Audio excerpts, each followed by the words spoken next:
एक बात कहें सलोनी जी जी कहते कि बहुत ढूंढा तो फकत एक निशानी निकली, कि बहुत ढूंढा तो फकत एक निशानी निकली, कि मेरे बुक में तेरी तस्वीर पुरानी निकली, कि बहुत ढूंढा तो फकत एक निशानी निकली, कि मेरे बुक में तेरी तस्वीर पुरानी निकली। अरे जिसे पता ना था कि प्यार मोहब्बत इश्क क्या होता है, अरे वो अच्छा ये किनके तरफ से हो रहा था? आपके तरफ से। कहते कि बहुत ढूंढा तो फकत एक निशानी निकली, मेरे बुक में तेरी तस्वीर पुरानी निकली। अरे जिसे पता ना था कि प्यार मोहब्बत इश्क क्या होता है, अरे वो पगली भी मेरे बचपन की दीवानी निकली। कि बेपनाह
अब पागल बना के छोड़ दिया।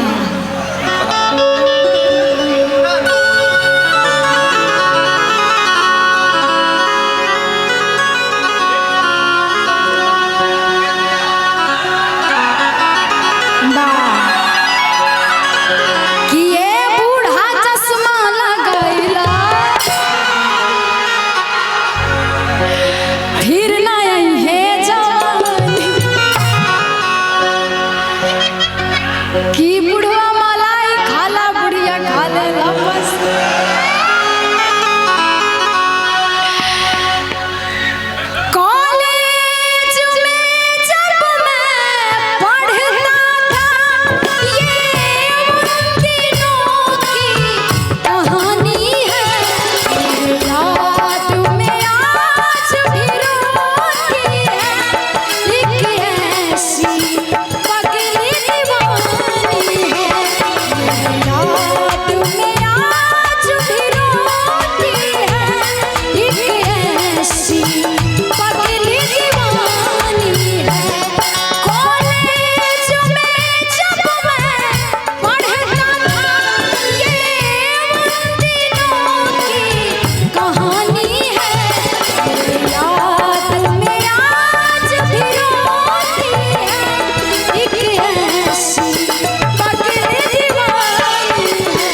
लड़का कहता है कि हर रोज वो खा जाते थे कसम मेरे नाम की, कि हर रोज वो खा जाते थे कसम मेरे नाम की।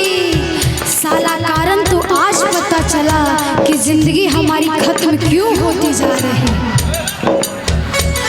इनकार भी था, एतबार भी था, उसके गुस्से में प्यार भी था।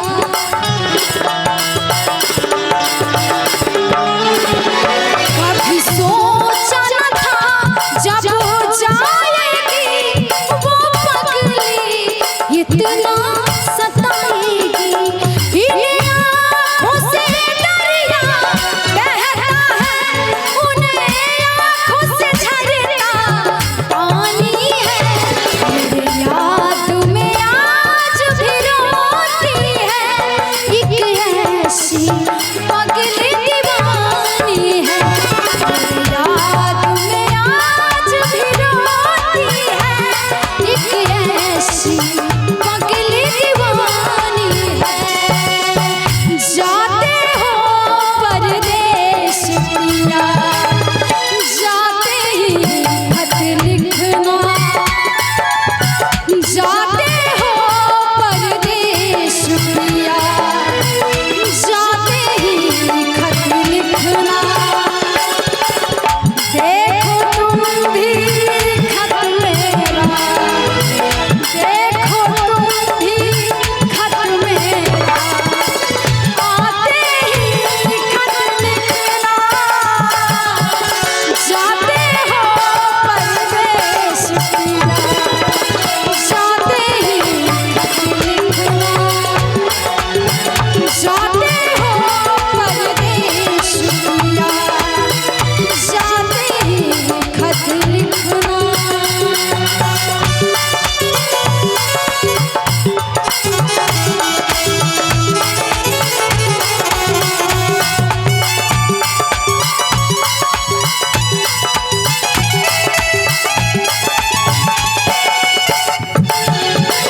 आगे लड़का कहता है कि जरा सी पानी की चाहत में बहुत कुछ छूट जाता है, कि जरा सी पानी की चाहत में बहुत कुछ छूट जाता है। नदी का साथ दूँ तो समंदर रूठ जाता है। मोहब्बत पढ़ने लिखने में आसान होती है साहब, मोहब्बत निभाने में अच्छो अच्छो की पसीना छूट जाता है। बेपनाह मोहब्बत करती थी, बदनामी से वो डरती थी।